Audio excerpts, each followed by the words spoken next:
I had this disease. I'll say a disease, one being cancer, and I have this. And yet God has healed me of this disease. And then someone else gets to thinking, God did that for them. He's no respecter of persons. Perhaps He would do that for me as well. A testimony, a testimony, a testimony. And the testimony goes out. And in this region, if you look back to Matthew chapter 9, there was a lady with an issue of blood for 12 years.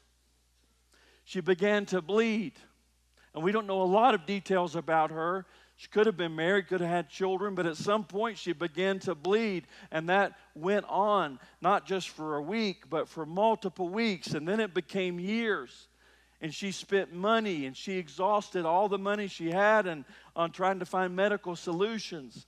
And she's hearing and she's recognizing Jesus in Matthew chapter 9. And so she gets in her mind, I don't have to actually even have Him touch me. If I can just get to the edge of the cloak of His garment, I will be healed. And Mark records for us the same scene, and that as soon as she works her way through the crowd and touches Him, that Jesus is aware and that healing has gone forth out of him. And He stops, and what was that? What was that? And He confronts her, and she begins to explain, this is what happened, and this is why this is all be. And Jesus said, daughter, your faith has healed you. Let me give you a beautiful picture of that. This is a painting in Israel, and I want a copy of it because it's beautiful.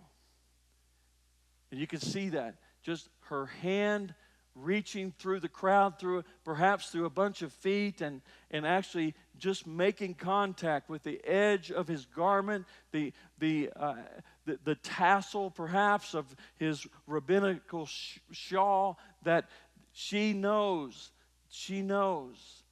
if I could just touch the hem of His garment, I'll be healed. He didn't have to say anything to me. I don't need anybody to do it. This is just one-on-one, because she's an outcast. She's not able to gather for worship. She's bleeding. She's got a constant issue of blood. The laws of that day, she's not able to participate in community. She's alone. She's down and she's out. But if I could just touch the hem of His garment, just to touch. Why does she think this? Because she's read this. She's Jewish. She's Jewish. In Malachi chapter 4 and verse 2, this is what she knows. But for you who revere my name, the Son, a metaphor for the Son of righteousness, will rise with healing in His wings. In His wings. And you will go out and frolic like well-fed calves. There'll be healing in His wings. Wings is, do I have that? I have that. Wings? Aha. Wings is a Hebrew word for the extremity of one's borders or tassels. Jewish people knew wherever the Messiah came, whatever He was wearing, if someone grabbed the border of His clothing, they will be healed, because there will be healing in His wings. And so she's willing to get down low and reach across and try not to disturb anything. But she's in Matthew chapter 9, she's trying to touch the hem of His garment because she knows and she is read. And so because she is read, she believes. And if I could just touch this hem of His garment, this tassel, that's what she's thinking. That's what had gone through the mind. Gone through the mind. I'll add this one too, but see, religious leaders of the day would play on this, and they would lengthen their tassels to kind of advertise their righteousness, like they were something special.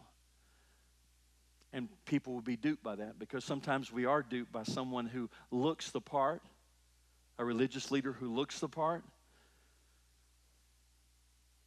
has the right title, has the right position. And they like you to think that way.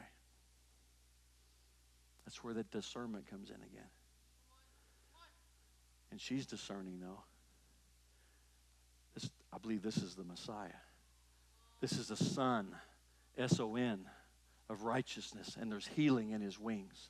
And I'm going to reach out. I'm going to take my opportunity, and I'm going to reach out, and I'm going to touch him.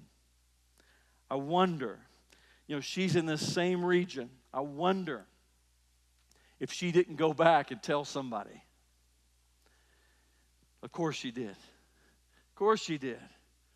And people knew that and her story is, all I did was touch the hem of his garment, and I was made whole. And you all know me. I've been bleeding for 12 years. It stopped right then, and he spoke these words to me. And so she begins to tell other people.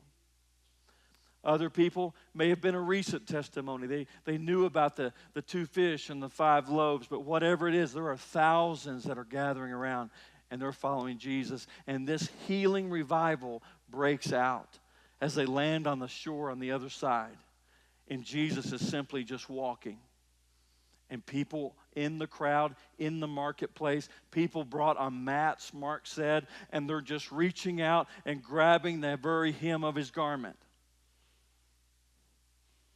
And Matthew says these things. He's like a tree topper. Some of you are probably tree toppers.